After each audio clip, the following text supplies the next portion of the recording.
खबरें सिर्फ सुर्खियां नहीं होती, इनके पीछे कई सवाल छिपे होते हैं। देश दुनिया के बड़े फैसले, विवादों और घटनाओं को समझना सिर्फ एक नजरिया नहीं, दोनों पहलुओं को समझना जरूरी है। कहा जाता है हर सिक्के के दो पहलू होते हैं, लेकिन हम लाए हैं आपके लिए हर मुद्दे का संतुलित विश्लेषण, जहां आप खुद तय करेंगे कि सच का असली चेहरा और खबर का दूसरा पहलू क्या है।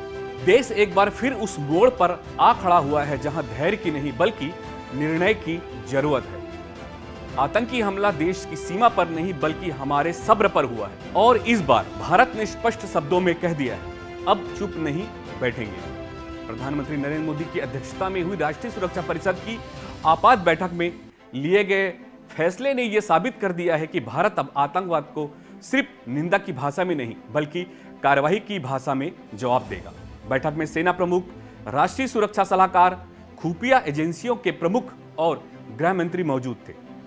देश की सुरक्षा को सर्वोच्च प्राथमिकता देते हुए प्रधानमंत्री ने स्पष्ट निर्देश दिए हैं, सेना को पूरी छूट दी जाती है, जहां भी जैसे भी जरूरत हो जवाब दो, मजबूत और सटीक और निर्णायक। इस बयान ने न सिर्फ देशवासियों में भरोसा जताया बल्कि यह भी साफ कर दिया है कि अब सीमाओं के पार छिपे आतंक के आकाओं को बख्शा नहीं जाएगा।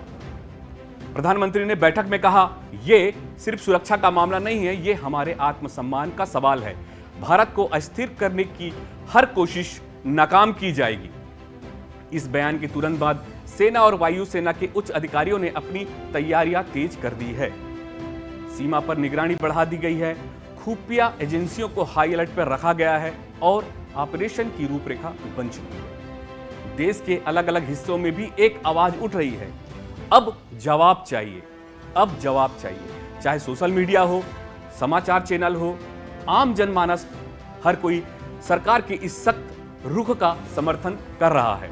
रक्षा विशेषज्ञों का कहना है कि निर्णय सिर्फ एक हमले का जवाब नहीं बल्कि नीति परिवर्तन है। भारत अब रक्षात्मक नहीं, आक्रामक रणनीति की ओर बढ़ रहा है, जहां हमला होने का इंतजार नहीं बल्कि खतरे को जड़ से मिटाने की सोच है। प्रधानमंत्री मोदी ने कहा, नई नीति नहीं, नया भारत है। आतंकवाद को जड़ से मिटाना ही हमारा संकल्प है और इस बार कार्यवाही सिर्फ प्रतीकात्मक नहीं, निर्णायक होगी।